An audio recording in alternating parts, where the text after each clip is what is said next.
Everything in my story I'm about to present to you is true, but it's also hard to prove. So I put in here just a little of the proof of the paranormal events I have managed to collect over the years and the stories that I have gathered that I know are true and that I have witnessed during the course of my life. Introduction.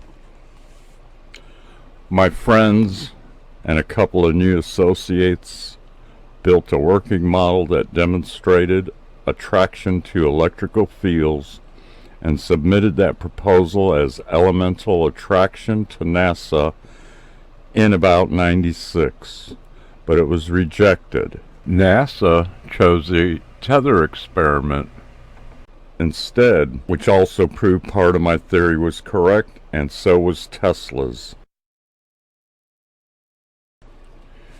We started on a large-scale device of our own, then we merged it into a twin-engine 1950s Beechcraft, and it did what we thought it would do in the gravity field of the Earth.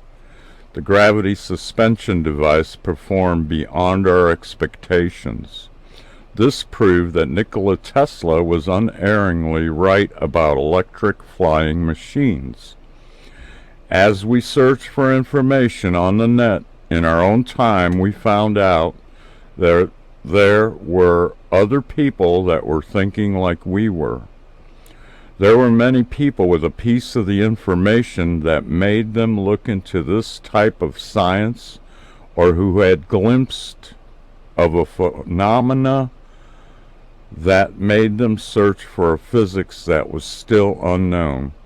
It was only a matter of time until smart people put it all together.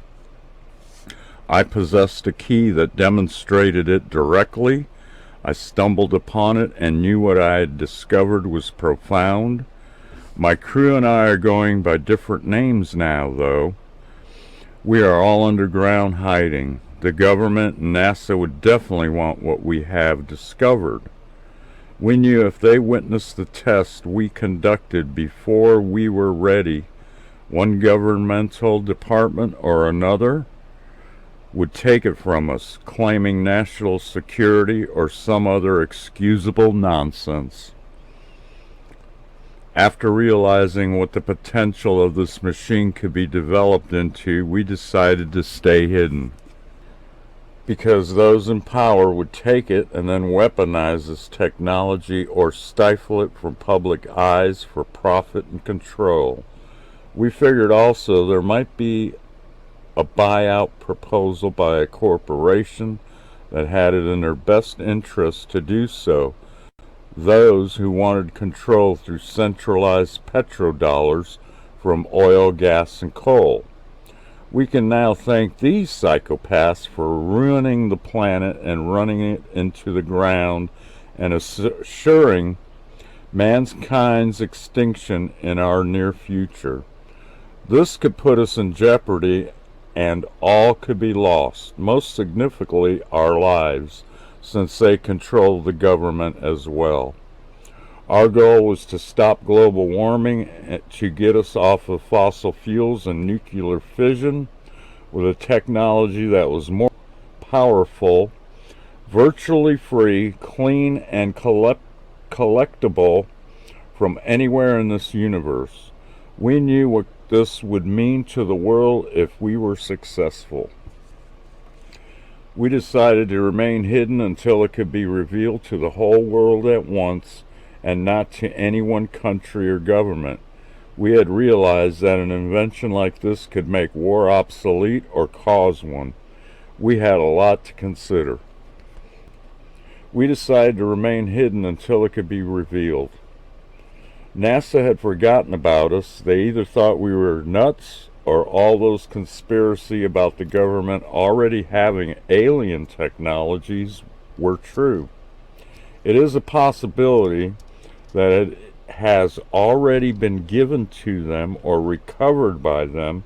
If so, they are way ahead of us. We didn't know if they had the technology or if they were stifling it. We weren't taking any chances. At least that was our thoughts about their underlying response to us. It wasn't what we anticipated, but at least we got a response from them.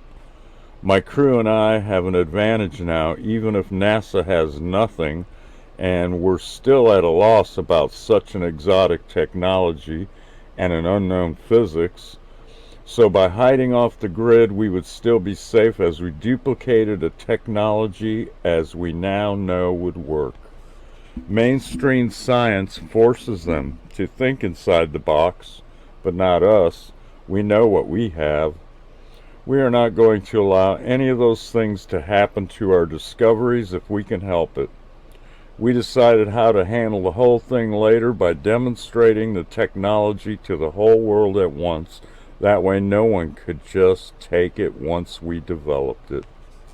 Many in the world had witnessed strange physics demonstrated in our skies, and now it looked very plausible that we could duplicate a physics that had been revealed in our reality many, many times throughout history. We felt that this should be a gift to the whole world, and the record of this, whether or not it could be true, is in these writings. If you are reading this after 2027, that's normal. If not, the timeline has changed somehow, and you are receiving this from the future. This means there was possibly a paradox. The paradox may have not affected us because we may have caused it. Abstract. Proposal for NASA experiment. Object. Research for the development of spacecraft propulsion systems. Proposed effort and means of approach. This experiment is based on the premise that dowsing is a demonstrable phenomena upon the face of the Earth, and the proposition that dowsing can be demonstrated in any microgravity environment. If dowsing proves to be a demonstrable phenomenon in a microgravity environment, the action or reaction such as torque or pull or any measurable force will be developed for use as a means of boosting propulsion for space travel, as well as detecting water, heavy metals, and other minerals on planetary bodies in space. Since this experiment will require a microgravity environment or situation, it would be best effected aboard the space shuttle off of the surface of the Earth. The procedure would be to place a target sample at one end of the designated area of the shuttle and attempt to effect movement toward it by means of the force generated by the act of dowsing.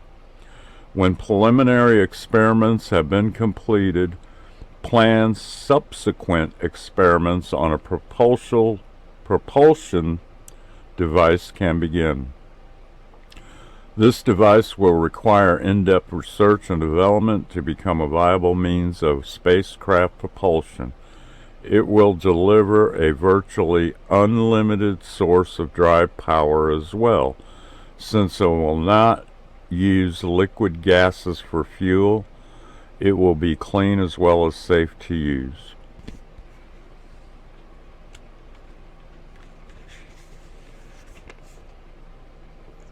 The object of this experiment is the phenomena of dowsing. The premise is that the act of dowsing, as used to locate underground water sources, has been demonstrated and used on Earth for centuries.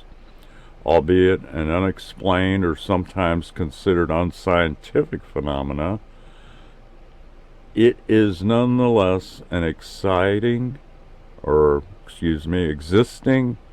and demonstrable phenomenon on the surface of the Earth. Dowsing has been used to locate other minerals such as heavy metals, crude oil, and even man-made objects such as water pipes, underground cables, and electric lines as well. It is even utilized today by individuals, corporations, and our own military. This use and application of dowsing both today and in the past have always occurred on the surface of the Earth. My proposal is to attempt the procedure of dowsing aboard the space shuttle in a microgravity environment off of the surface of the Earth to demonstrate or determine whether it can produce a measurable attraction toward a specific target placed at one end of a designated area aboard the shuttle by a human dowser at the other end. Should this attraction occur and is strong enough to initiate movement, the distance must be measured as well as the weight of the dowser against the weight of the target object to determine exact torque, speed, and ratios. The experiments will begin on Earth's surface to establish a base in fact of the force generated by the act of dowsing. I will train personnel qualified to perform experiments aboard the shuttle in the event I am not for any reason allowed to perform them myself. Experiments on the Earth's surface will proceed as follows. Number 1. Douse in a natural setting outdoors using a forked willow branch 18 inches long and 1/2 inch in diameter for underground water. Douse in a natural setting outdoors using the same system, but with a slot cut into the end and a small amount of gold inserted into the slot for the target object of gold, approximately 4 troy ounces in weight. Douse for underground water as well. Douse in a natural setting outdoors using a rod 18 inches long and a diameter of 10 gauge wire, copper wire, for target object of gold. The objects in these experiments is to develop a spacecraft propulsion system that is not only economic, efficient, and environmentally clean, but in a virtual, unlimited source of power as well. The act of dowsing creates a reaction of movement of the dowser toward the target object as an ever-increasing rate of speed, thereby effecting unlimited torque or pull. Since there is very little or no friction in space, there is nothing to create resistance to this torque or pull. Movement will continue and speed will increase as long as the target objects remain in place. Therefore, follows that unless the target object is removed, the spacecraft will continue to accelerate until the dowsing device is realigned or disengaged. These experiments are necessary research to help prove my premise that the force generated by the act of dowsing can be successfully reproduced mechanically. If this can achieve, a simple and reasonable, inexpensive device can be employed as a matter of secondary propulsion, replacing the fuel-consuming or nuclear-powered propulsion systems now in existence. The present systems must be retained, however, for liftoff purposes, but once the craft has achieved a space orbit, the device can be engaged and provide the necessary torque or pull to propel it through space. Alright, so this was years ago, and when we finally built our second working model, we already had 10 years behind this proposal. I have met with success in this. Every time I go mining, I always find gold, and I always never dig where there's nothing. The one thing I'll add here is that the relevant targets that I found out the most about was magnetic fields. What and I did make a working model that was activated by a 9-volt battery, and with some circuit boards, and proved it, and other people have too with some power input. The idea here is that for like the human body to produce that kind of torque, we're talking 1 milliamp of electricity from our auras, our magnetic field, attracting to what's in the ground. And what is going on here, to be short about this, is that if there's metals, and I found out it's not just attracted to gold, it's attracted to all the metals, because when gold gets trapped anywhere, there's other metals trapped with it. So what happens is that the heavy metals sitting in the magnetic field of the earth create a well, and then the earth's magnetic field naturally also produces spikes. This is well known. This is already known in science. They've been able to record this.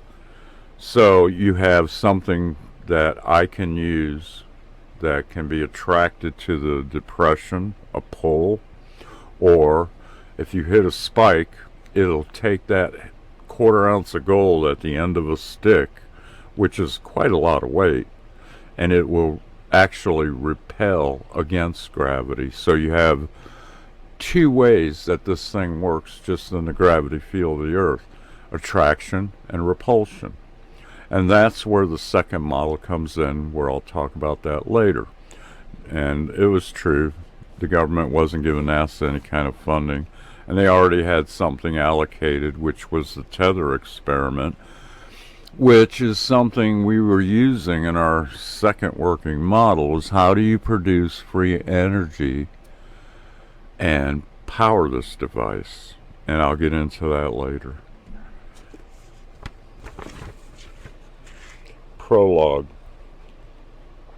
Darkness was creeping into my peripheral vision as I fell to my knees.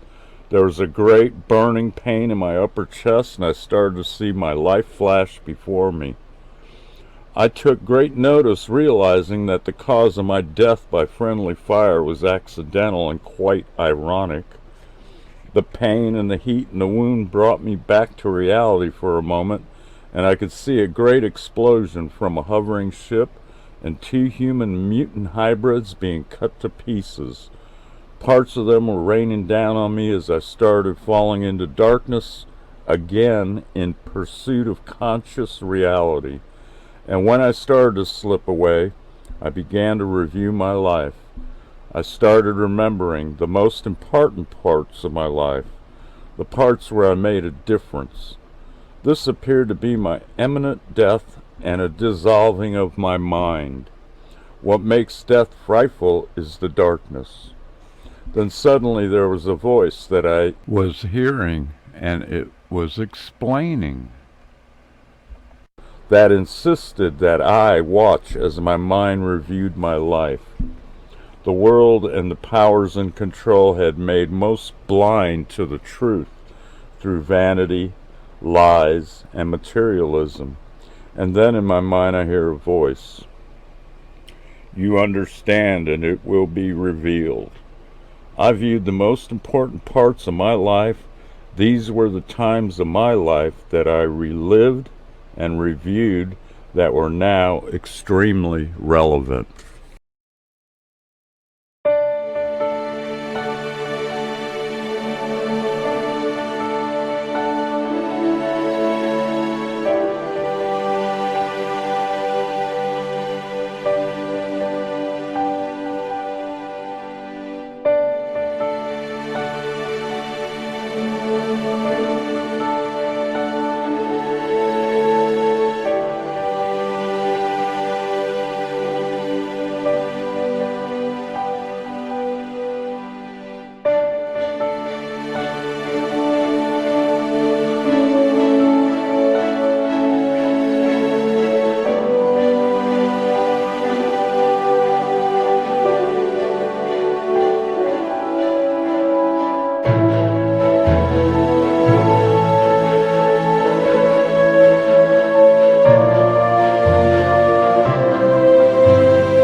Chapter 1, First Encounter. As we worked, Amy asked, "Tell us how you figured all this out." Okay, so now from my perspective, I'm going to tell you everything I can that is relevant, that I have learned and witnessed to make you believe we can do this. Also, so that you may know and understand the risks to you physically and possibly spiritually, and little by little it will all add up. I will tell you everything because there are principalities at work here too, both good and evil. One day, a friend of mine, Randy from my Army days, called me and asked me if I wanted to work with him out west in Southern California. During that conversation, he said he would teach me how to drive a semi and put me to work. Since USS Steel laid me off forever, I had nothing to lose. I did learn a lot from several trades such as millwrighter, pipe fitter, and many other labor-based trades in Indiana as I grew up. I was soon traveling with him across the Southwest, delivering and picking up straw and hay as a hay hauler's helper. That job gave me lots of time to think. As I drove, I thought a lot about the things that I had done and gone through earlier in my life. One day, as I thought about my life, it occurred to me, in my life, there were good times, bad times, and strange times. I found myself reviewing memories which I had dismissed or completely forgotten about long ago. I did this to keep awake as I drove. At night, I would let my memory wander as far back as I could, and I found I remembered quite a bit from the age of 1 until present. I didn't relate these things to Randy. He seemed uninterested in such talk. Usually, I only did this as I drove and he slept. I practiced this technique frequently. It helped to keep me alert. One night, while driving back to California, right before we were to go on a vacation, a meteorite passed close, straight down in front of us and off to the right side of the road. It was 50 yards to the right and about 400 feet ahead of us. It must have impacted the ground because I see the light from it go that far. As I drove by its trajectory and path of impact, the smell of ozone in the air set off memories that sent me spiraling back in time. For some reason, it reminded me of a conversation I had with my mother at the age of 17. This was the start of the change in my life. When I was 17, I had a dream of an incident that happened when I was about 4 or 5 years old. That morning during breakfast, I asked my mother to tell me about the day that I dreamt about that night, and when she did, everything started to fall into place about that memory. It was such a strange day, as I recall. She hesitated at first, but I convinced her to relate the missing pieces of my memory. I told her my dream the way I remembered it. I told her that I knew it was a strange day, a Twilight Zone kind of a day. She decided to open up to me, and I think it was time now for her to do so because of my age and because watching all the strange sci-fi and weird news events we were exposed to just from TV made it finally acceptable. Maybe she thought it might be something we needed to reanalyze because she had to wonder about that day also. Now I wanted to know the rest of what happened on that day in 1958/59. I would have been about 5 then. I remember asking my parents that day what it was they seemed so mesmerized by. I remembered the loud voices. This is what drew me to the back porch from playing indoors. The voices of the dream rang out loud in my mind. This triggered vivid visions in my memory of that day that didn't make sense. My parents seemed to ignore me as they spoke to each other in German that day, which I did not know or understand. They spoke to me mostly in Serbian and French. I was just starting to learn English. What I remember was that I could see out the knothole in the wood under the windows on the back porch facing the alley. The knothole was at the perfect height.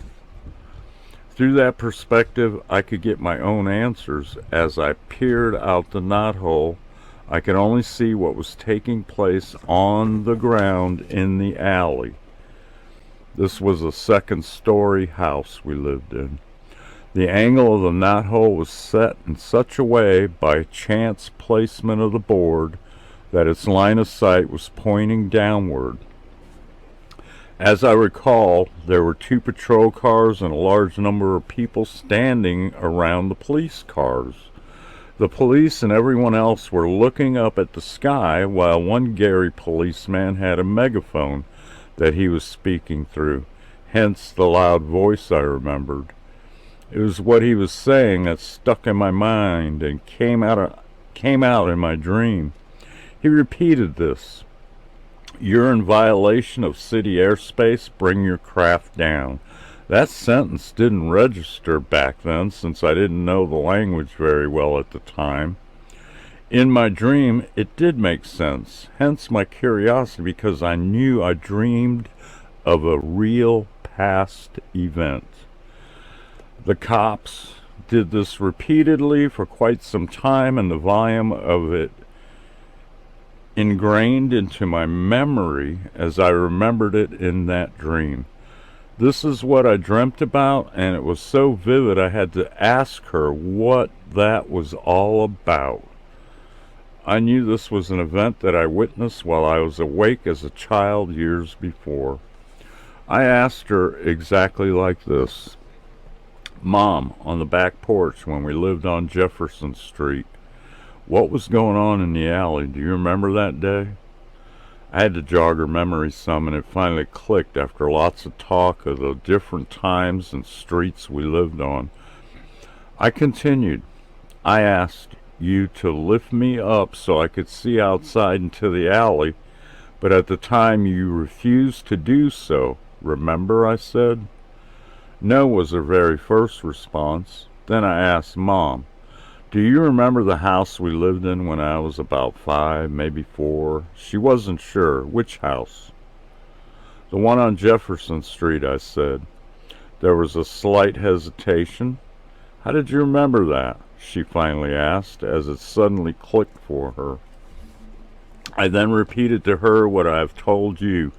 She repeated exactly what I have said about what I knew about that day, and she told me the rest, exactly all the details of what was going on that day, which I had no idea of, which then made more sense to me as she explained it, at least somewhat now. If sense is the right word, it made me even more curious. They wouldn't tell me what it was they were looking at that day and what the police were doing, talking at the sky, but now she opened up. My parents were protective about what they were seeing that day with their old world ways and customs, but now she revealed it to me. I told her more. I remember Pop saying to you basically, "Take him inside," in Serbian, which I did understand, but as I remember, neither one of you could move. You seemed mesmerized. Carl asked, "So what did you do?" "Well, they kept telling me to go inside, but I was persistent and refused to leave.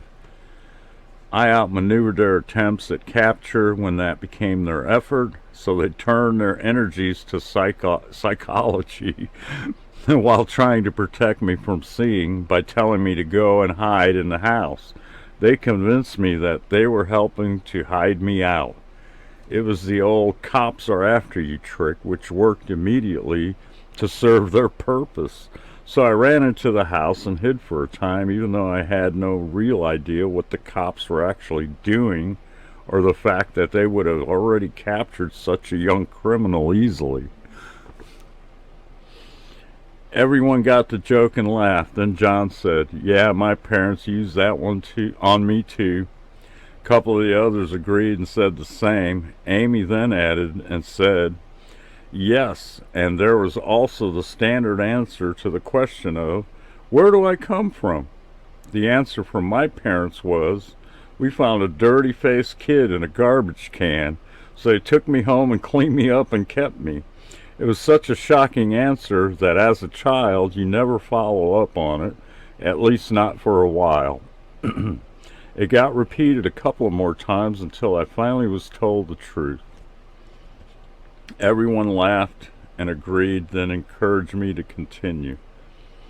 Well, after hearing that, I went in and hid for a while and soon quickly went back into play mode, and I gave no more thought to the weirdness out back until I dreamed about it at the age of 17. "What did she say?" Amy asked eagerly.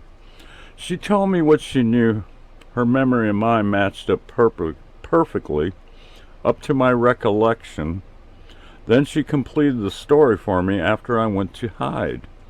She described the incident and said, a white ball of light, solid looking, was hovering about 700 feet or so above the alley. She hesitated as she thought and said, it was silent and totally stationary, 30 to 40 feet across. It was at this time near the end of the incident that you turned and ran into the house to hide." "I remember doing that," I said. She said, "I heard that there was a call sent to the Gary airport for a plane to observe a shining object in the sky over the city. It was being broadcast live on the radio. Meanwhile, at that time, they had a Nike missile base next to and near the Gary airport. They obviously had radar at the time," she then added. "Eventually, a plane got there, circled it a few times, then all of a sudden the object shot straight up at an incredible speed and was gone in a flash or a streak of light. This whole incident had been going on for quite a duration of time till then. The radio stations were reporting it on the air live as it happened. It was news back then, but then we heard nothing on the news that night or afterward about it, which was strange." "The crowds looking up were bigger than I thought," I said. She said the whole city was aware of the UFO. "We then figured it happened in the spring-summer of 1958 to 59. This is as exact as we can be." And I then left for school. I kept hearing reports of different sightings throughout my teen years. It was at this time, at the age of 17, after hearing what she told me, that I started to read all I could for a year or two about the subject of unidentified unknowns or UFOs. We were all exposed to the investigative reports, from Project Blue Book to the Roswell incident, and even TV, radio, media. The reports or documentaries educated all of us to an event on what the first, second, third, and fourth encounters were in definition. After hearing that story from her and reading about the phenomena, I always wanted to see a real UFO, but that seemed unlikely, and I soon lost interest again. Until I reached the age of 23 or thereabout, suddenly the subject and the phenomena of UFOs appeared when least expected, as I would find out while in the Army.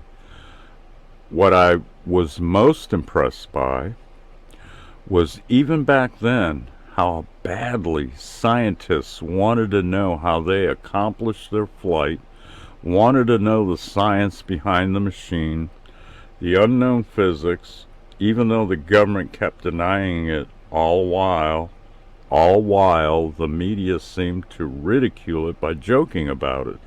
This made me curious at this time in my life again even more. Next, Chapter 2.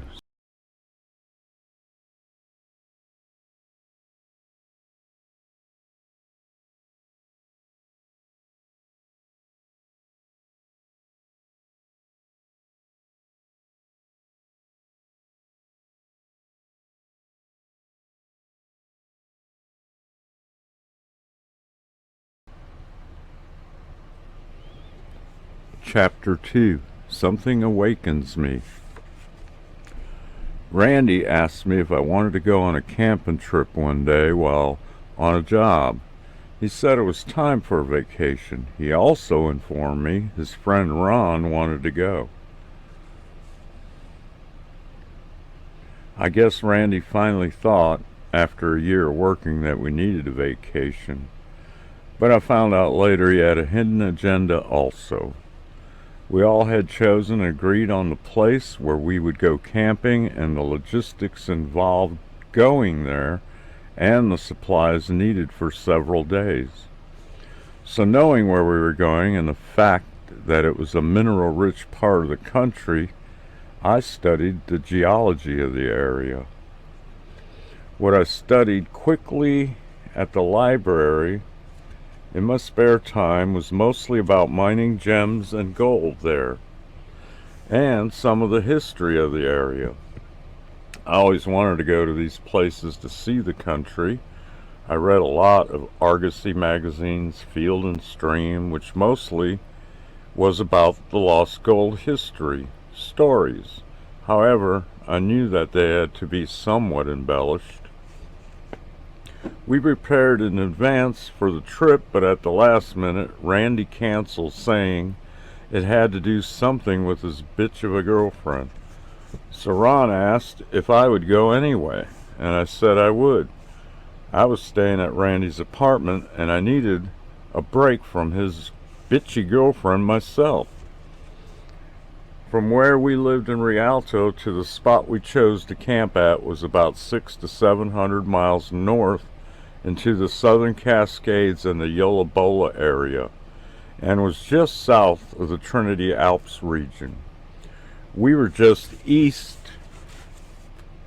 of a place called Forest Glen, and north from there is where we went to camp out, and where I was going to prospect. It was sometime in April, around the 12th, and down in Southern California it was getting quite hot. So we figured that the weather would be similar up north, but as it turned out, we were quite mistaken. Those elevations are unpredictable in many ways. There, each 500 foot of elevation has a different climate and environment. When we drove off the highway finally and headed north 9 miles in on a dirt road in a forest preserve and several hundred feet up in elevation, we ran out of road at that point because the snowpack was still there and deep. What we found was it had snowed the night before, and there was about 8 inches or more of fresh snow on top of existing snow, almost the same depth as the packed snow. We decided we wouldn't push it with the car, so we stopped and we parked off the side of the road where it was safe to park without blocking the road. The spot we selected to camp at was at least 14 miles from there. There was a year-round creek there, and if we were going to camp, we needed to get there before any more bad weather set in and before dark. Seeing that there was about a foot or more of fresh snow on the ground where we parked, Ron said, "I guess that ends our camping trip, so now what do we do?" I hadn't figured on that response. I thought about it for a couple of minutes and said, we should start to go there and find our spot near the creek as soon as we can. If we leave now, we should get there around dusk. "Are you crazy?" he said dramatically. I replied, "Well, maybe. But I was trained to do this, and I have no fear of camping on the snow. I had already made up my mind to do this. Snow wasn't going to change my mind now." I never expected that reaction from him, but he came around after I explained all of my military experience. All I could finally say was, trust me, we'll be okay. This will be fun. And besides, if we crest this mountain, the snow might not be where we're going to camp. No way did I want to turn back. Not after that drive. I wanted to see the mountains of California. I told him, if you listen to what I instruct you to do and follow my lead, we'll have a great time. At the same time, I was thinking to myself, I don't want to stay in a motel in some tiny town just to go home in a few days after that long drive. I had no fear.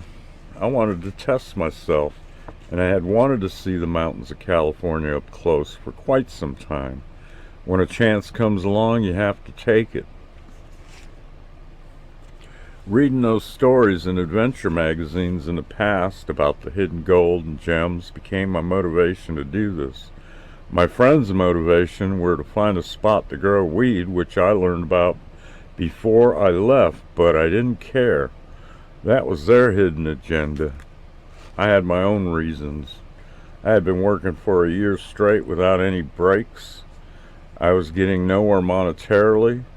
I couldn't change my situation and I never really seen any money from Randy. My cash came from unenjoyment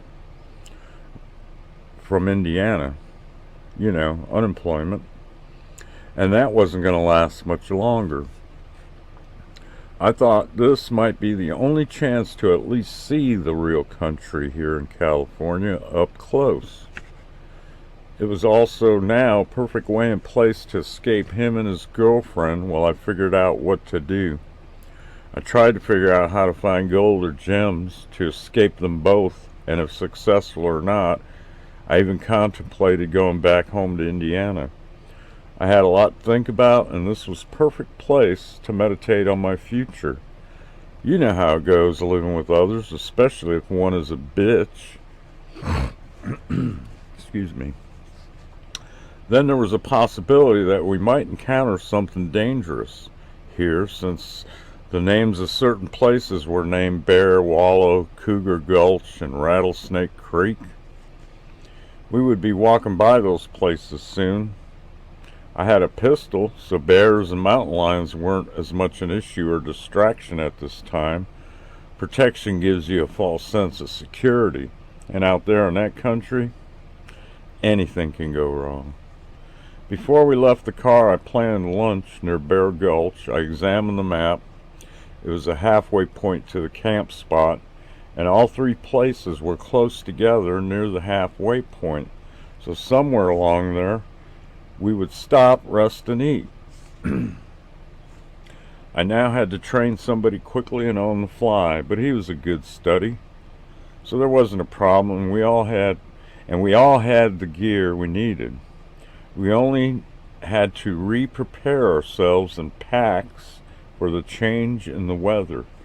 I showed him what we needed to take and what to leave. I lined us out before we left our town, and I was right about all the gear we brought with us. I had correctly anticipated all the possibilities. I was trained well while in the Army, and now it was second nature. We changed into heavier coats, and we put on an extra pair of socks and changed into our rubber boots. I studied the map, set my compass, then when I had looked at the map enough, we set out. We proceeded down the road and left the car and all civilization far behind. I can't even describe the feeling. The immediate sense of true freedom was overwhelming. This was the most beautiful countryside I had ever seen anywhere, and we were as free as could be. The wilderness just absorbed us, and we were now a part of it. As we walked deeper in, there were no outside influences at all now. It was just us and nature. The air was crisp, cold, and fresh, and every breath I took was visible and resembled smoke as I exhaled. All the pines, oaks, and fir trees had frozen ice around the branches and the limbs. They were luminous with crystals of ice, and at the ends of the branches the weight of the snowy ornaments was pulling them downward. It was like Christmas, with Christmas trees everywhere you looked. The silence was overwhelming, and the air continually became cooler as we walked higher up in elevation. Every breath proved it. Higher up, the wind picked up ever so slightly, and every now and then ice and snow would fall to the ground from the heights of the trees. You could hear it happen. Most of it was muffled but dramatic. At first, we didn't know what was causing the sounds, so that made us turn to look to see where those questionable noises were coming from. This would happen many times during this hike. We had to look. It was instinct. Those animal names were in my head now, and I'd forgotten for the moment that there were wolves up here too. Then the super weird came to mind. This was also Bigfoot country, and was well known for that also. So I kept alert continuously. I was the only one with a weapon. We walked through and past beautiful areas. We also came across areas that were clear-cut by the logging companies that were obviously operating sometime in the near past without too many regulations. As we walked through these areas, there was a sort of dread of desolation in the warlike appearance of those places. It was depressing and reminded me of war, but at the same time, still so pretty somehow, with the cover of white pristine snow on that ground. This reminded me the way civilization is, and thinks without a thought or regard about the future. As we walked further and deeper in, we re-entered unaffected parts of the old-growth forest, and it would finally stay that way for the rest of the hike.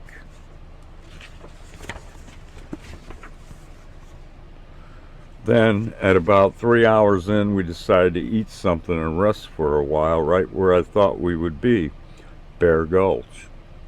We broke out some tuna and crackers, and I showed him how to bury the trash. I quickly found out, though, it wasn't easy to do in this terrain. The ground was frozen, but we did the best that we could. I thought as we left, we hid it well enough if enemy soldiers were the issue, but animals could sniff it out pretty easily. I said nothing of my thoughts and kept it to myself so as not to ruin Ron's experience. I knew what the possibilities might be if the latter happened because of where we were. We had walked for a long while. I checked the map and compass every now and then because there were roads that were intersecting our route, and I didn't want to make a mistake. Started getting colder now as the day passed into late afternoon, and I knew we wouldn't get there till around dark, which still wasn't really a problem as the moon was going to be up soon and would illuminate the snow somewhat. We were now where the streets have no names. They were only numbered, and only terrain near them had names on the map, like Bear Gulch and those other scary spots, which were far behind now. In a few more hours we could set up a camp. Ron questioned me. Why were we going so far? Can't we camp near here somewhere? His tiredness showed on his face. I told him we didn't have far to go now. Hang on. Our plan was to camp in an area where we would have access to water since we would be out there for 8 days. And now 2 of the days would involve hiking in and out because we walked further than planned. We would get to see some awesome places and scenic routes from that campsite. It was my idea to do some prospecting while there.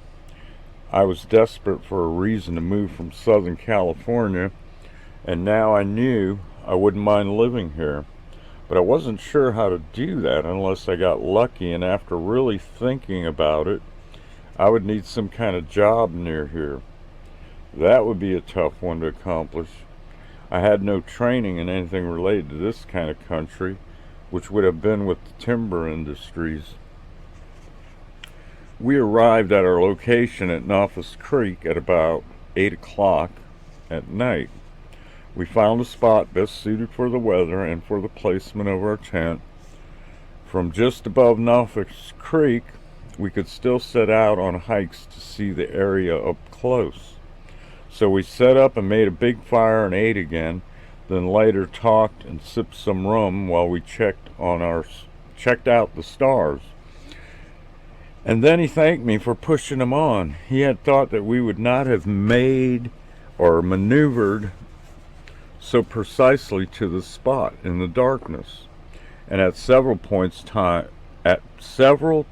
of time during the hike, he had become apprehensive, tired, and wanted to stop for the night.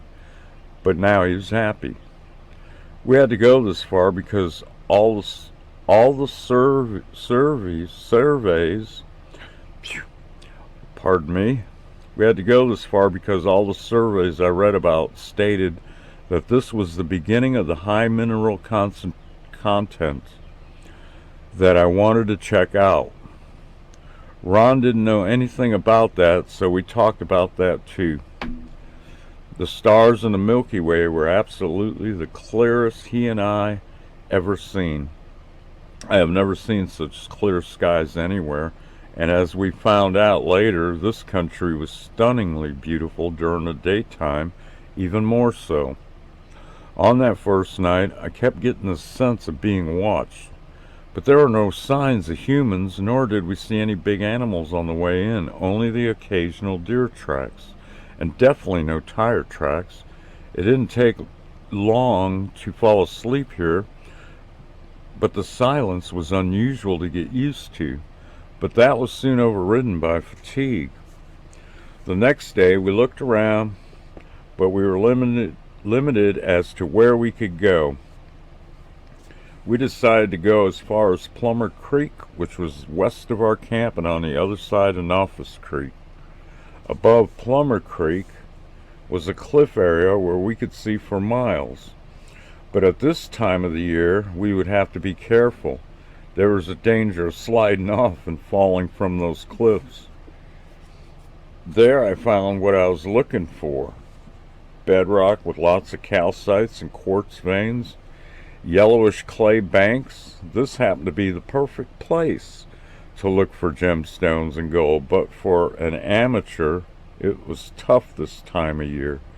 But I did secure a couple geoids. There were no signs of human activity in that area or anywhere near us at this time. From there and from the cliffs, it was about 20 miles through a valley with no roads, a really big valley, all the way to the South Fork of the Trinity River. 20 more miles north downstream to the next town around the mountain range to our right and north of our position. That was the closest town, Heimpalm. What a beautiful sight to see. That night, we ate, talked, drank some more rum. We again made a great big fire. Around 8 or so in the evening, Ron remarked, "I wish I would have remembered to bring a radio." I said something to the effect that we didn't need one, because I'd been listening to the creek below play its own music for a while. I had been hearing it for about 2 hours now. He said, "Yeah, that's nice," in a dismissive tone. I said, "No, really, it's playing real music. There's a rhythm and a beat with certain instruments playing music."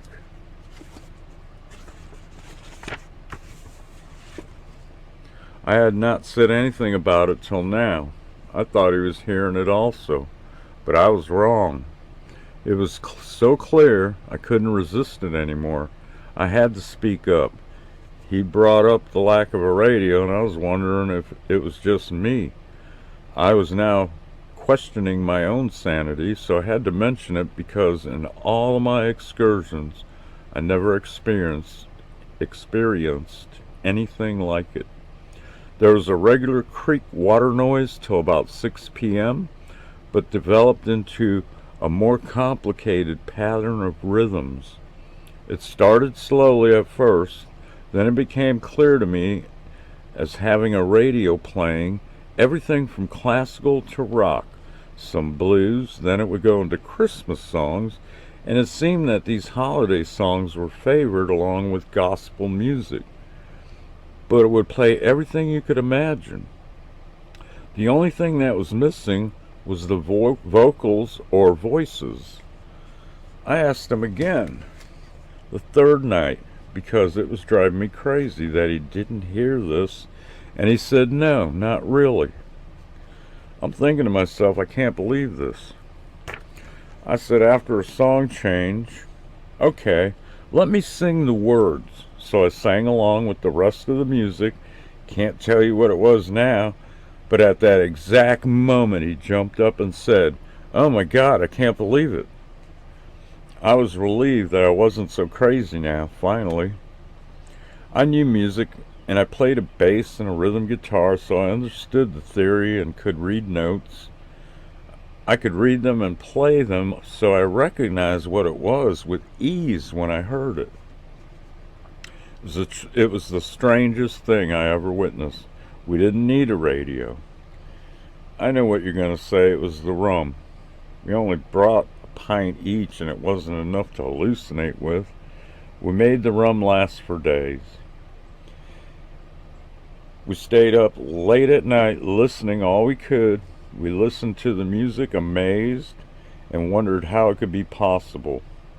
We figured out after several days that this would start around 6 in the evening and stop about 3 in the morning. It was so clear to us both that we traced it back to the creek, and when we got too close to the water, it would dissipate into pure water noise. We were not able to tell if it was drowning out the music from a distant source or drowning it out because we were too close to the source. It was very odd. The music changed tempo with the flow or speed of the water. As it changed, it also changed its selection. We tried to convince ourselves that the music was coming from some distant source because it was so strange. There had to be somebody nearby who was playing music from a radio or maybe a tape player. We were almost sure, trying to convince ourselves, it had to be from some other source. On about the 4th day of hearing this, we decided to hike in a circle around the camp to see if we could track the source. I was trained to track the enemy in the Army, so now we had an unusual mission to keep us busy. This bizarre event also kept us out there longer than we wanted to stay. We backtracked the road we came in on, then checking the other directions we realized there were no fresh tire tracks or signs of humans on foot either, hunting or camping. We found no signs of anyone. What we did find was that a cougar had tracked us in. It had followed us on the road to where we had set up our camp, and we never knew how close he had been to us till then. It had observed us from a very close proximity, which amazed me because I sensed it. We followed the tracks back for a mile, plus we figured there was no way anyone would drive in anywhere near us, even with 4-wheel drive. We walked this road in, and I knew we didn't see those tracks on the way in. These would have been noticeable even in the dark on the snow. What I knew was this was a very large cat that followed us in. The prints were huge.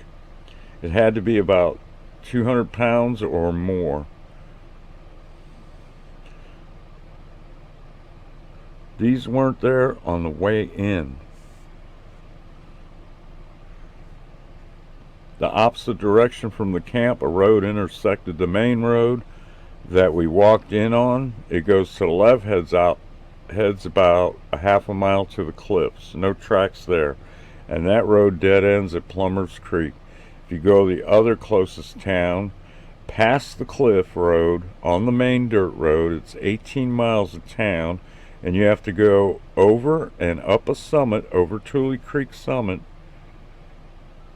and then down about 12 miles till you hit Hayfork.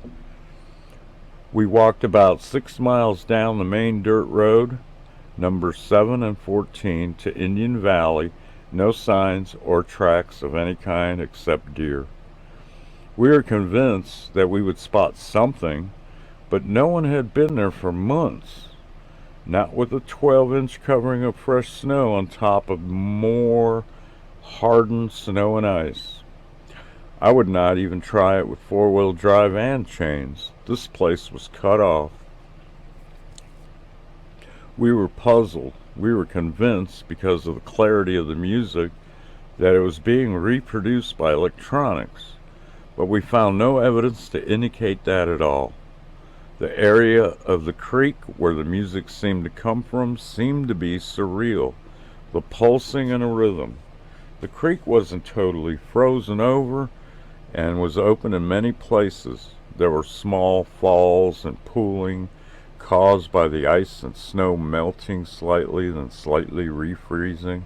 What we couldn't figure out is why it played so clearly and precisely, and we tried to convince ourselves that the gurgling and dribblings through the creek system within our hearing range was what we were hearing.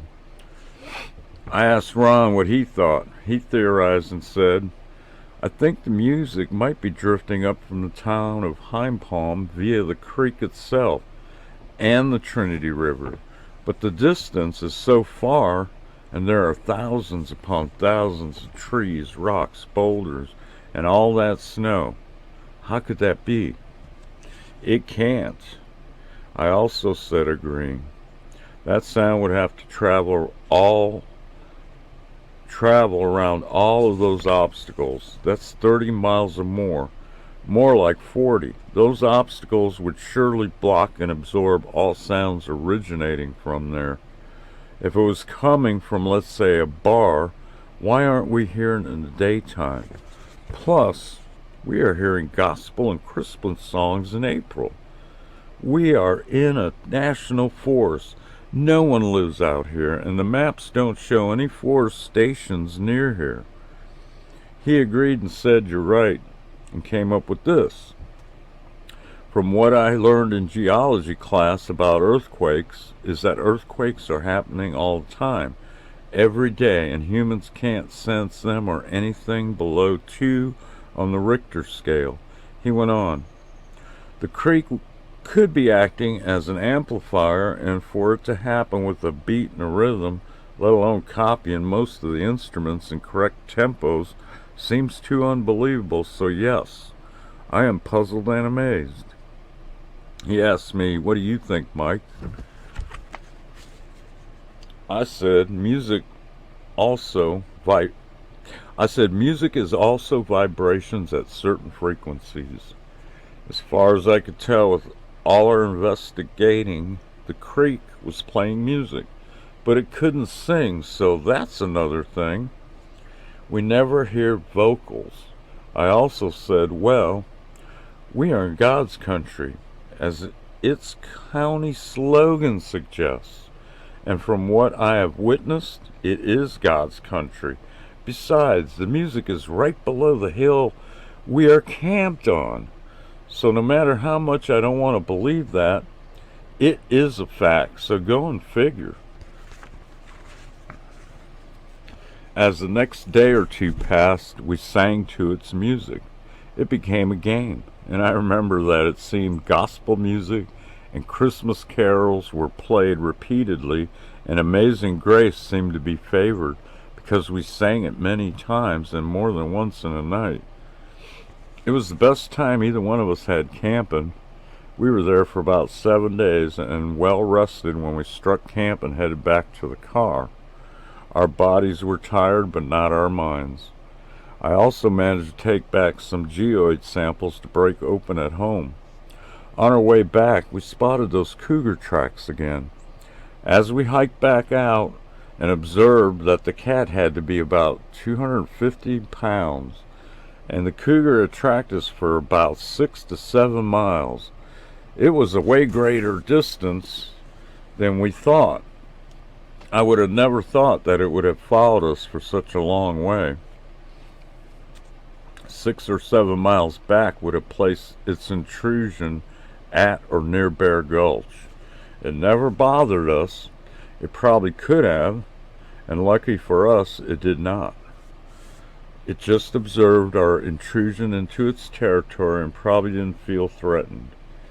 The cat had smelled our food. It might have even found the remains.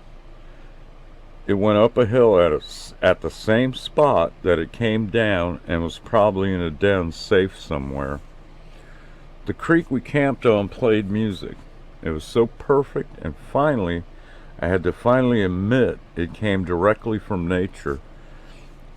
If we had heard vocals, I would say I was wrong, but we never heard any vocals.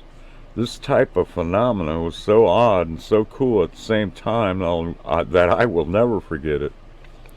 Some of us are blessed with intuition, second sight, premonition, special abilities, and just plain luck by being in the right place at the right time.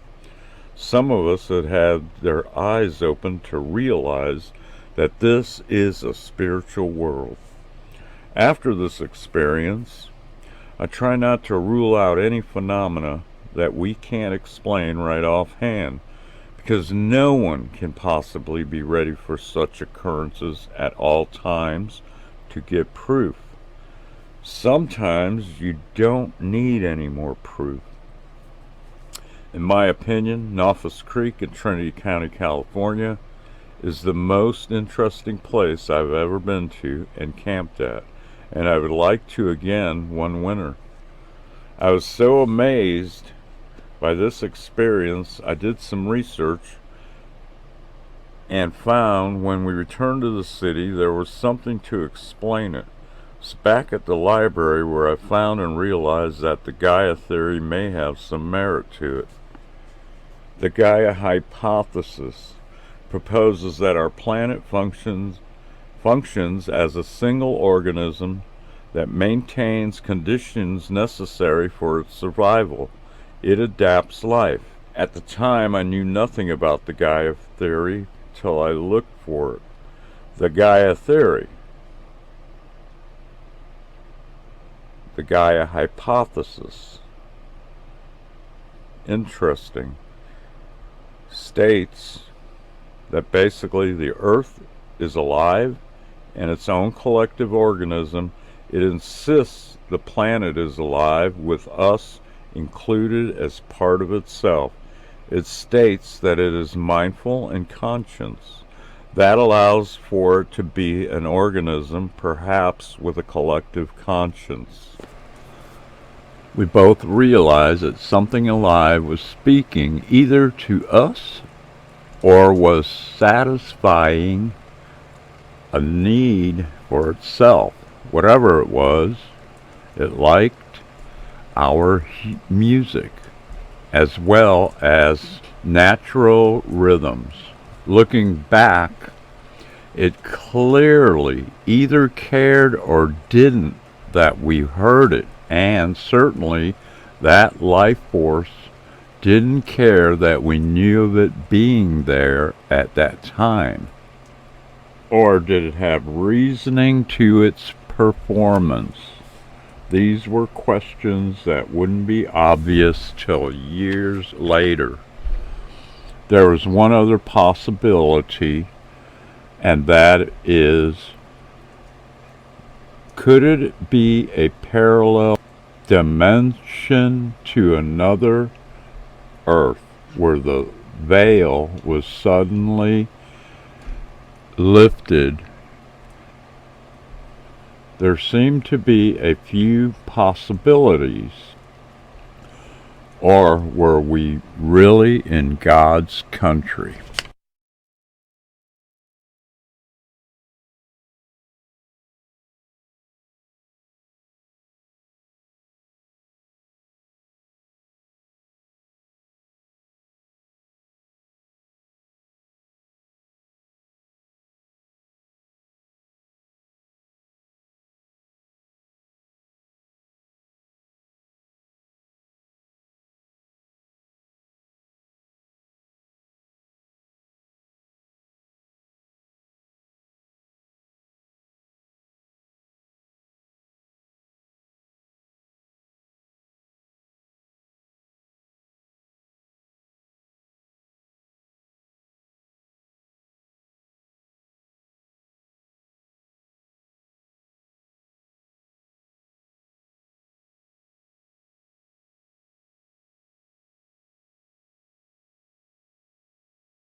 Chapter 3, Seasons of Change. The job that Randy offered me lasted about a year. One day, soon after that vacation, as we stacked hay at a dairy, he knocked me off the haystack as we unloaded our haul. This was the very next thing to happen to me. I was about 16 feet off the ground when the loader's truck winch locked up while sending a bale up to me on a hook. The hook hit the end of the boom and the bale flew off at a high rate of speed, and at about 200 pounds I took the momentum. It stopped when it hit me square in the chest and I was knocked off the stack. I was slightly off balance by the time I hit the ground. When I left the stack, I was parallel to the ground on my back in midair. From that position, I worked hard to land on my feet, and at the same time, I had to throw the hooks away from me as I was instructed to do if this scenario happened. I almost landed right as I flapped my arms like a bird. My right heel took most of the impact. I possibly landed on a rock in the mud and shattered it into 4 pieces. After I hit the ground, I tried to stand up but fell face first into the mud. So now I smelled of cow shit and was completely covered in mud and shit. I took that with me to the hospital.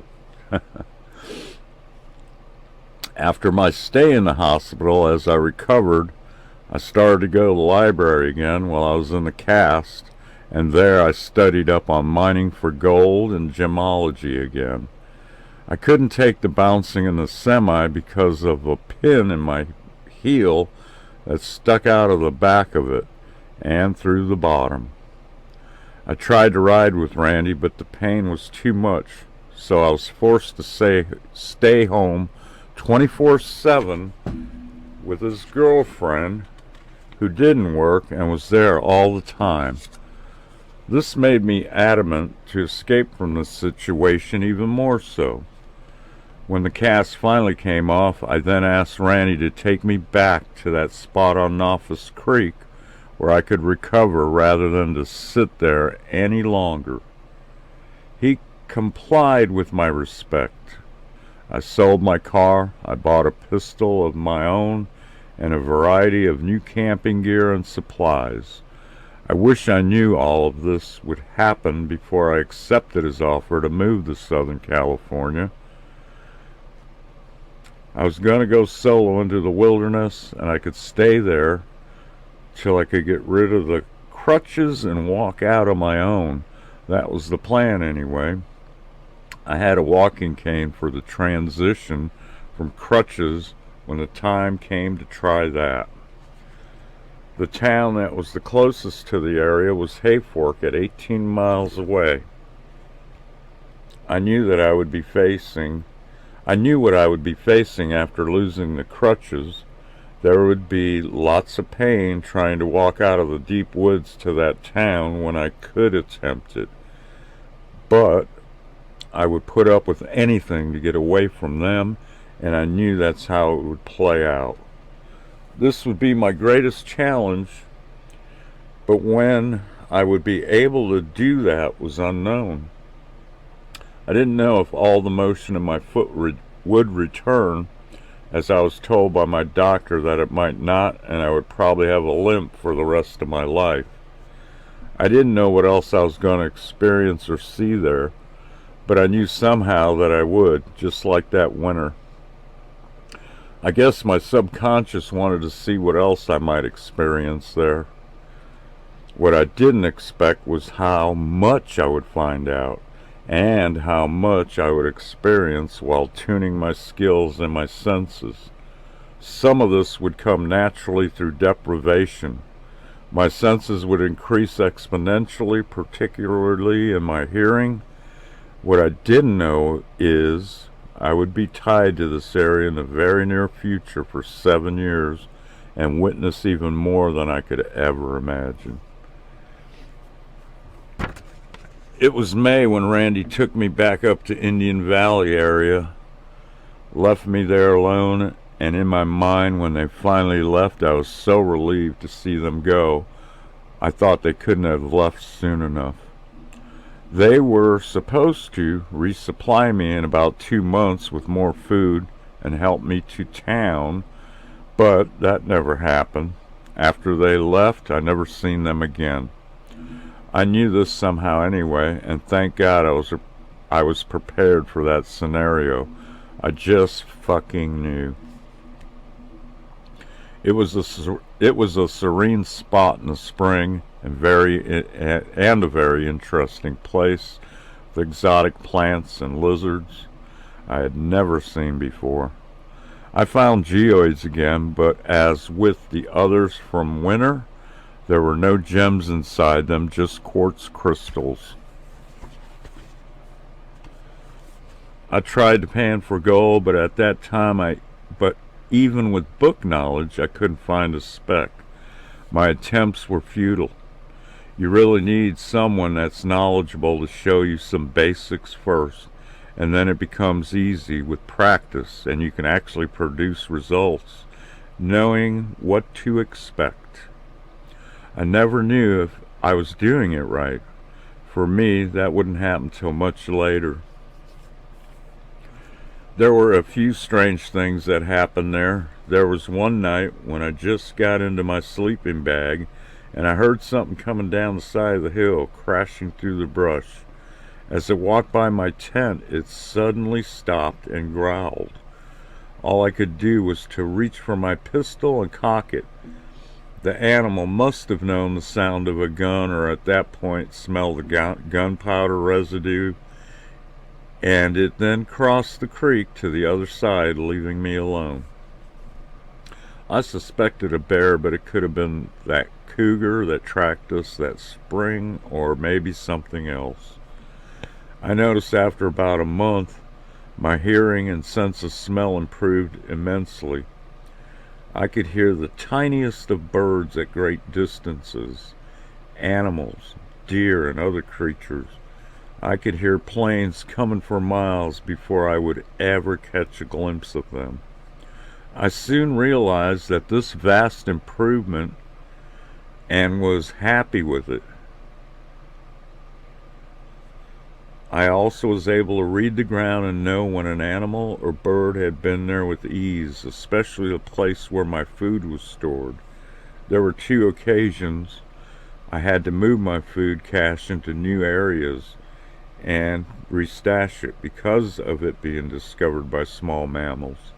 No real harm done, but if I left it there, they would have figured out how to get into it. I was as tuned into nature as I could be, just as the Native Americans had been known for and famous for. I now understood why they loved their lifestyle. They had no need to change much. Materialism didn't take over and plague their lives, and so they fought for that lifestyle. But for me, one thing that was bad, and I believe no one could handle for long, is the loneliness of one. There came a time when I would need to leave simply because of that, and I was running out of food. I had not heard a human voice in months, and I sort of forgot what that was like. But the great thing of living in the woods was being in God's true natural church, which was in a sense a gift. No wonder they called it Trinity County in God's country. I even thought to myself many times that if there wasn't a winter here, I could stay out here all year round like this. Why live in a house?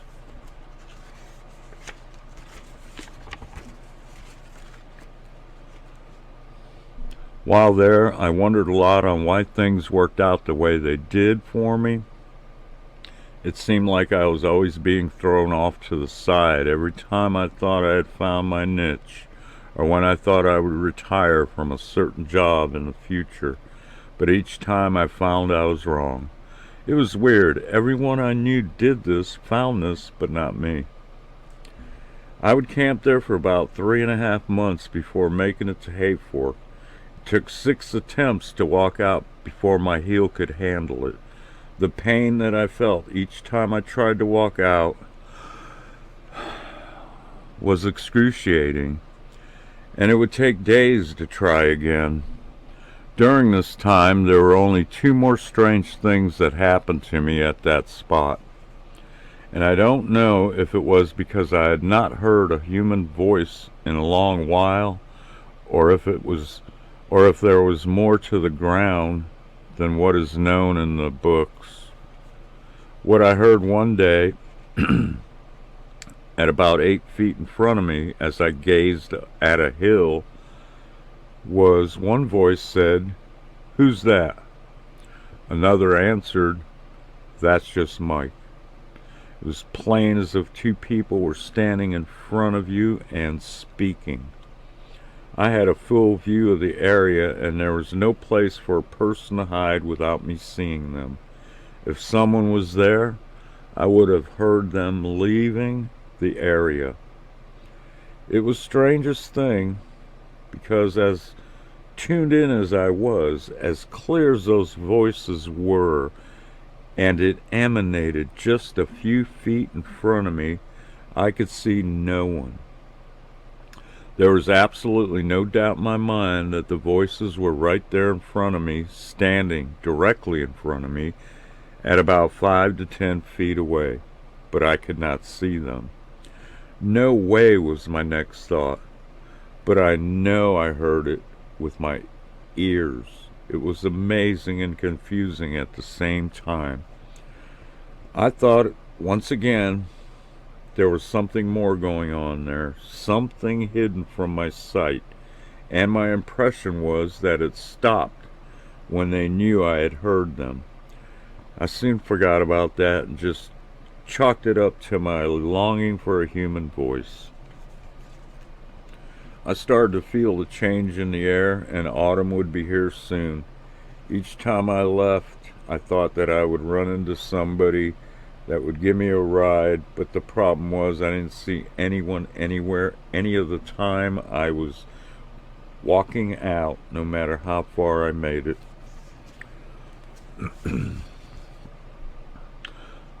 After trying, I would have to recover for a few days, and I would go to the cliffs to eat lunch. If you look at the picture where I'm sitting at the cliff's edge, notice my shoes, how one foot did more work than the other. You can tell by the dust on them.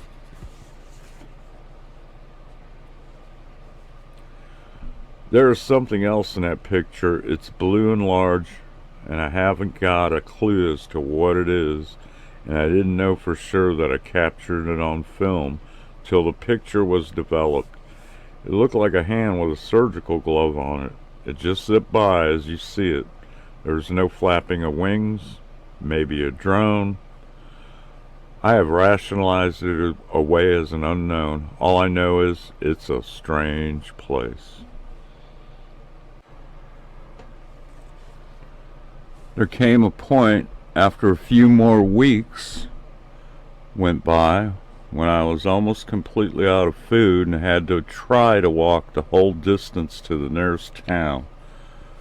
To be able to have time to walk that distance, I was eating instant mashed potato mix right out of the box.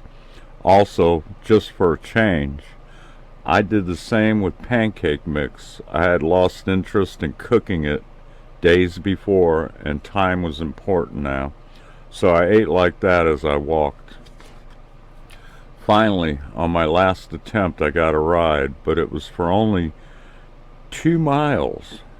Nevertheless, I made a new friend, Jeff Cook, a tree faller, and after telling him my story about my injury and why I was there, he understood what I was up to and promised to give me a ride if he ran across me walking again. His was the first real human voice I had heard 3 months or more. It was overwhelming. It was an overwhelming feeling. I can't even describe it. I was experiencing something like I knew I existed again. I knew I could make it to town even on my own now. I could now resupply myself if need be. Right now I had a 20 on me, but the next time I would have to pawn something or sell something. So I talked to people about that at the store. I would make it to town around 4 o'clock, give or take an hour. I would start up at sunup, and right before sundown, I would head back. By sunup or later the next day, I would make it back in my camp. It was a long and grueling ordeal, but each time I did that, it made me stronger. The walk back at night was scary, and I knew I was vulnerable, but there came a point where I didn't care anymore. I had no idea what my next move would be, and I didn't have much of a plan either. During my first trip to town, as I said, I talked to somebody at the grocery store, and they pointed me to the person who I was told to go see for money, and they said that he would buy my stuff or pawn it. When I finally was in front of him, I sensed that he felt a little sorry for me. He was a good man and a Christian, and he started helping me down the right path at that moment. The clerk in the store told me that he helped out many people. He also helped the miners by purchasing the gold that they found for the cash that they desperately needed to subsist on. He really didn't need or want any of my stuff, and probably not from many of the locals, so I knew that he did this out of the kindness of his heart. My camera was the first item gone after I saved the film. Then later my fishing gear, a hunting knife, and a few things that I didn't need I let go. I could buy just enough food for 5 days or so with what I got each time I did this. I would have to do that quite a few times. His name is Claude. After about the 3rd or 4th time of going to him, he offered me a job so I could come out of the woods and live in town since winter was soon approaching. It was about middle of September when I said yes to his offer. I also knew that Mickey and Jerry had a great deal to do with it, as they perceived me as someone on the brink of starvation and hobbled. It was the older women bartenders that worked there for years that I talked to mostly, and Claude respected their opinions. They listened to my story after asking me about my predicament. They listened intently, and I could see their kindness in their eyes. I was given room and board and a few dollars every now and then for small chores.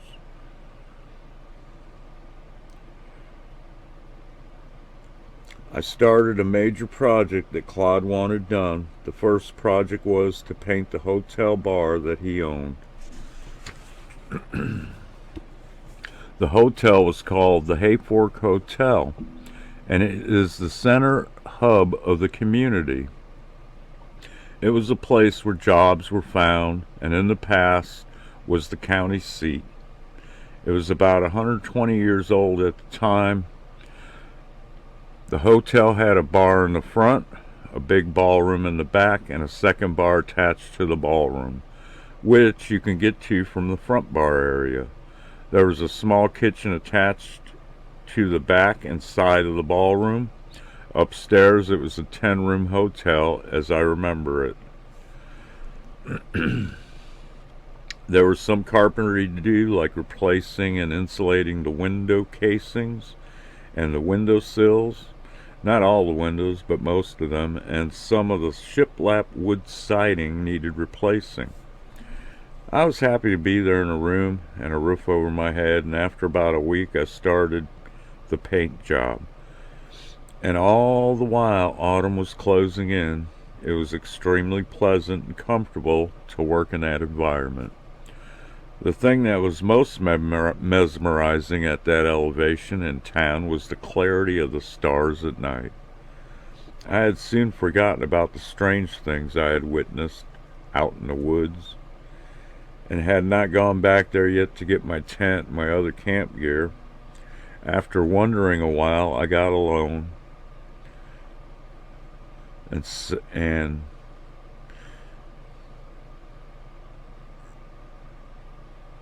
I was able to buy a motorcycle. My plan was to get the rest of my stuff as soon as the bike was legal. So after that, I decided one evening to return to my campsite because the temperatures started dropping. I knew it would take several trips to retrieve everything, and I knew I would enjoy going there, if for nothing else, for solitude. I kind of missed the woods, and it still felt like home. It still felt good to be there somehow. It was a place away from the humdrum of society. As I rode around learning the roads on my motorcycle, I could sense this land's goodness with the fresh smells in the air and its changing look of the season's influence upon the surrounding land, showing its beauty in the oaks and madrone trees with their changing leaves of multicolors everywhere, between the conifers and the rocky gray and black terrains, sometimes with crystal springs of water running down some of those spots, showing between the trees every now and then. Those changes were stunning in their beauty, with leaves in flight from the gusts of wind and the conifers that displayed their piney essence throughout the breezes, which seemed to purify the air in cool crispness of pine scent, all while making this part of the world clean again at the same time with the changes.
Chapter 4.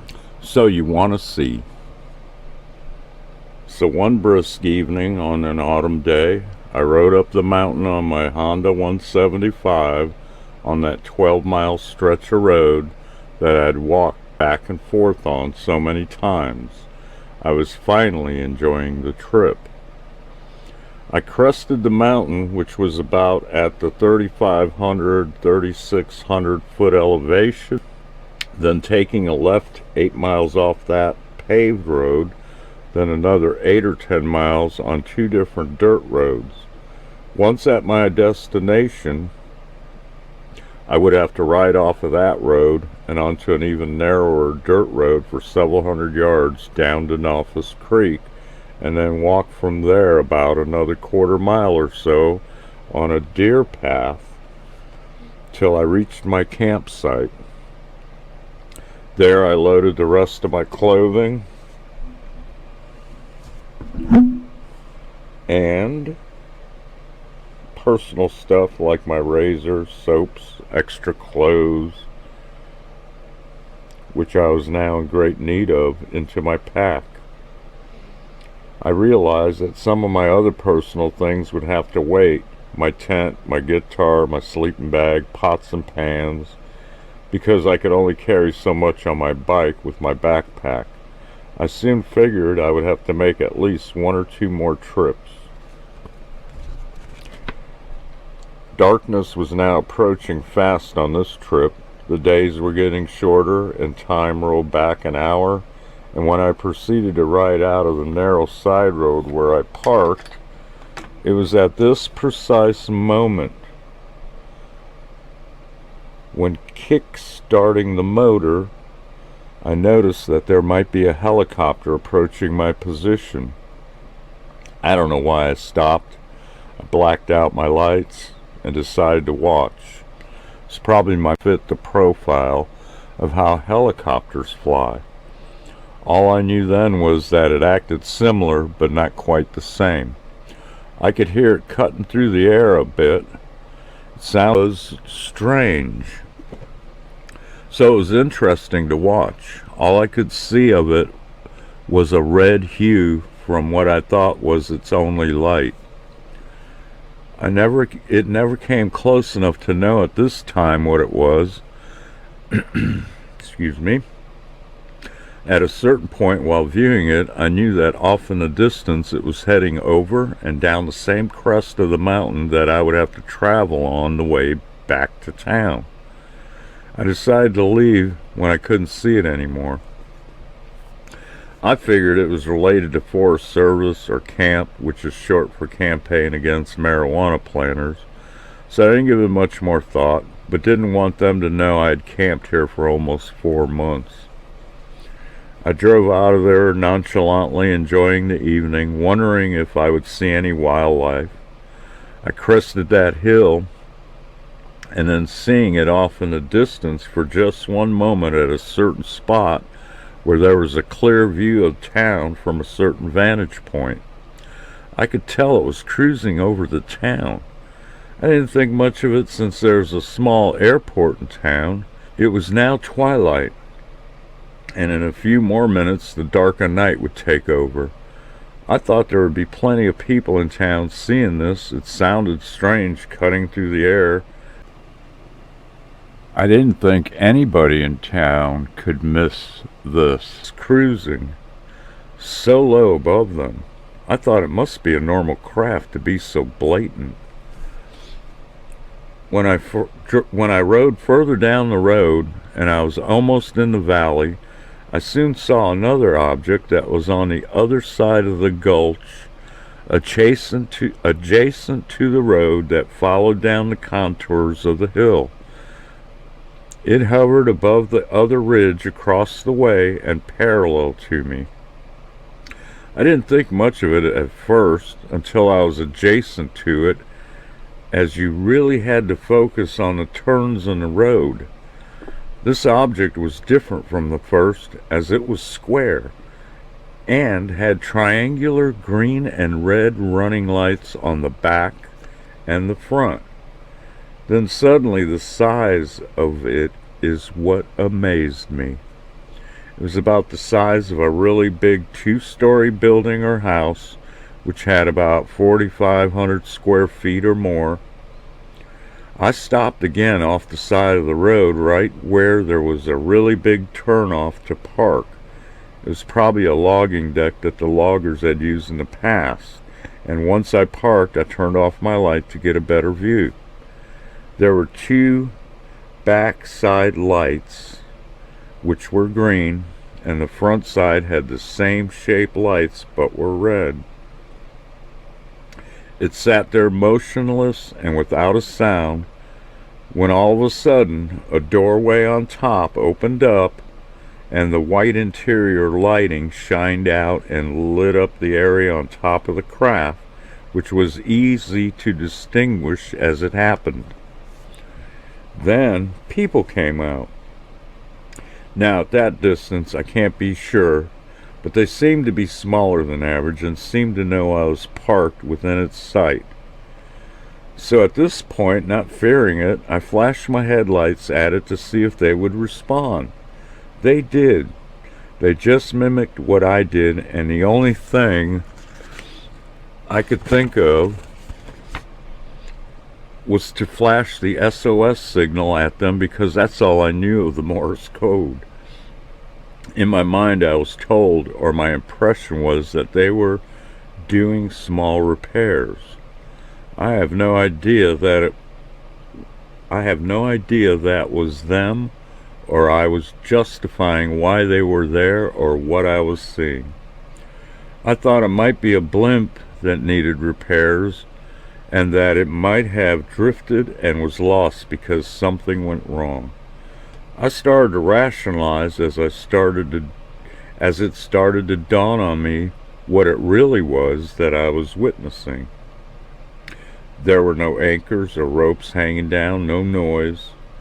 Then I had an impression that the crew was being held against their will, which seemed very strange. I forgot about the craft I had seen earlier, and I comforted myself, thinking that it was one of ours. But at this moment, panic slightly entered into my thoughts. Some of my thoughts were that I knew that our government didn't have anything like this in their arsenal, as I was trained to observe and recognize planes and military of different nations, including distances and sizes. Even a blimp could not be that still while floating and anchored. When my mind finally came to realization and a conclusion that this wasn't a blimp, I became stunned a little. I tried to use reason and logic, but still what I witnessed wasn't what I hoped and thought it to be. I also thought that maybe the object with the extreme red light was a military or rescue chopper investigating a problem. One can only hope. I waved to the people on top of the craft. They waved back. They seemed friendly enough. Then all of a sudden, the craft, with what I thought only had a red running light on, was coming back. I knew I didn't have much time now. I didn't expect, and what I seen startled me. The whole craft was a red, glowing light. What I received in my mind during all this was that they were doing repairs, and they were friendly, but their leader, who was in the glowing red object, was not exactly like them, and I was sensing that they feared his rule or command. In my mind, I asked who was in the red ball, who was flying it, and not really expecting an answer. If it was what I suspected it to be, or at least hoped for my own sanity, it wasn't, and who I now thought they were, I might get more answers, as is commonly known by all that I read about the subject long ago. Mind to mind, the answer came back. Something said the beast. WTH is what entered into my thoughts next, and then I realized that the hair on the back of my neck stood up and fear entered into my perfect evening. I started to question this reality that I was now witnessing. The red glowing craft pulled up and docked with the square object without hesitation now, and did this in a perfect motion. This object was about 40 feet across and never touched the square object, and now both were hovering and perfectly still. It was a clear night, and I could tell the size because both blocked out the star field that was visible from behind them, and my close proximity undeniably, along with a very little light emanating from them, made it easy, using the trees in the background, to figure out the sizes of these crafts. It was about this time that all the occupants that were on top went back into it and closed the hatch, and the light that emanated from within on top was gone also. I was expecting the military to show up at any moment now, but they never did. I was thinking to myself, there is a flaw in our system of the way we observe our airspace with our technology, and then realized that they could probably get away with even more if they stayed below any radar capabilities. It also dawned on me that they, whoever they were, possessed a great amount of power to be able to make that amount of mass just sit there and hover without a sound from their equipment. The fear grew even more now because I was alone and it started to move. I had been in and around USS Steele's electrical motor rooms that drove the different mill rolls, and those were about 15 feet tall, driving the big mills and the billet mill. But this was muffled more. It had a sound emanating from it like those motors. As it sped up, the sound increased in pitch. The view I got was unbelievable, and so close I can't describe it any better except than to say it was made of a metal of some kind or had a solid surface, and as far as volume, it was about the same size of a battleship. The shapes were different. The main thing was they were moving with an electrical drive that was not visible, or without any drive visible on the outside of its hull. The only thing visible on the round craft was the glow of red. It banked hard left, tilting slightly on its left side, then proceeded around the mountain's contour to my left and behind me and the road I was on. It was almost directly above me at a certain point. It was then headed due west at this point at a very high speed around the mountain and out of sight. "You were right under them?" someone asked. Pretty much. It only took a split second to realize that, and about that time, it was too late for me to move. All I could do was sit there and observe its departure with a weird sense of fear, hoping they didn't care about me observing all this. There was never a variance in the dock distance between them as they moved together. They both seemed to be locked in place. Each of the two objects never touched each other, nor was there a tow line of any sort. It was as if they became one vehicle. It went from hover to slow movement, all the while progressively increasing its speed, moving from a southwest heading according to its parked position, and doing a half circle towards me to the northwest, leaving the ridge where they had been in hover mode some 50 feet above the tree line to directly above me on the road. The trees were at least 100 to 150 tall with some variances. I could say they were about 800 to 1,000 feet above me now. When it crossed Tule Creek and the road, I could then hear its propulsion sound clearly.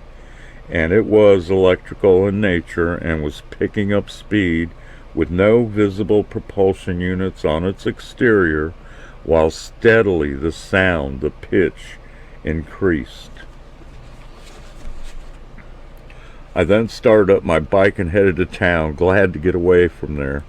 At the time, I had no idea how they could have moved without engines, jets, or propellers on the outside of its fuselage, or at least not yet anyway. When I returned to town, it was dark at about 8 o'clock. As I entered the bar, as I always did, for some food, but I decided to have a double rum and coke first to calm my nerves. Mickey said, "I thought you didn't drink." I said, "I do now." She said she sensed something was wrong and asked, "What's wrong?" I said, "You wouldn't believe me if I told you." She said, "Go ahead, try me." They were so cool, her and Jerry. They had both tended the bar there for years. So I figured, what the hell, and I related the story. She then told me, "Seeing those things up here is common." Then added in her own words, "People up here see these things all the time. Don't worry, you're not the only one. You'll get used to it." I asked, "What do you think they're doing here?" Most people feel they need the same resources that we do, the platinum, the gold, different metals and crystals that are readily available up here in just about any creek or stream. They think they need it for some of the reasons we do, electronics mostly. This made more sense to me later as I'll explain what I discovered about the properties of gold, and that was the best answer I could expect or accept. My skepticism was now extinct. My good friends listened as I retold how I found out about the technology we were working on and perfecting at this very moment in time, because they knew this to be a true working example of what I related to them so far. They wanted to know more, and during this conversation they asked many questions that I will not state here. They never suspected and had not thought about the dangers of such a discovery. I was about to educate them on every contingency of such a device. Everything we have, even up to now, might be able to be somehow to be turned into advanced weaponry by the powers that rule us, and make no mistake, that is what they will try to do. We have to somehow keep that from happening. As night wound down, I got tired and said, "Let's finish this tomorrow." Magic stood up, and as he walked away ready to sleep, he said, "Remember the rule to keep all this to yourself while at our regular jobs and travels. Till tomorrow, mates. I bid you all good night." So the party slowly ebbed away, and we all went home one at a time, alone or with family. I stayed and helped Drew put out the fire and clean up, and asked him what he thought about UFOs. Well, I can't rule them out as a whole, because even I have seen something weird one day over the swamp. So it's very plausible. "What did you see?" I asked. "Just the classic disc while hunting hogs out behind the shop in the swamp one day. They seemed to be taking in water, don't know why, and then it seemed to sense me and just took off. I never gave it much more thought." "Why not?" I asked. "Because people think you're crazy when you tell them this kind of stuff, and there isn't any hard evidence." "Kinda like you have to do a self-check then, right?" I asked. "Yes, of course you have to, eh?"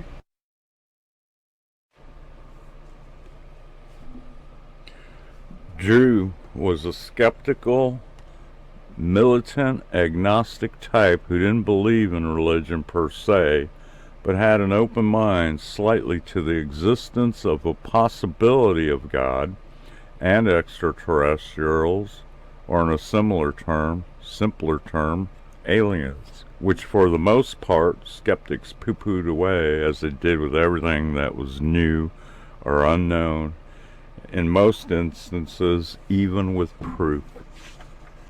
They were more willing to say people were just hallucinating or delusional at the time of an extraordinary event than to admit they actually saw the real thing. But being in total denial to me was like sticking your head in the sand with a closed mind, but that's just me. He's still my friend, though, like other skeptics and atheists I know, and he was still open to the possibilities of all possible scenarios when and if proven. Proving what we all want to know wouldn't take us too long. So why was I reliving all this? And the only answer that popped up in my mind back then was that we are allowed to know what we can handle. Next, Chapter 5. This is crazy.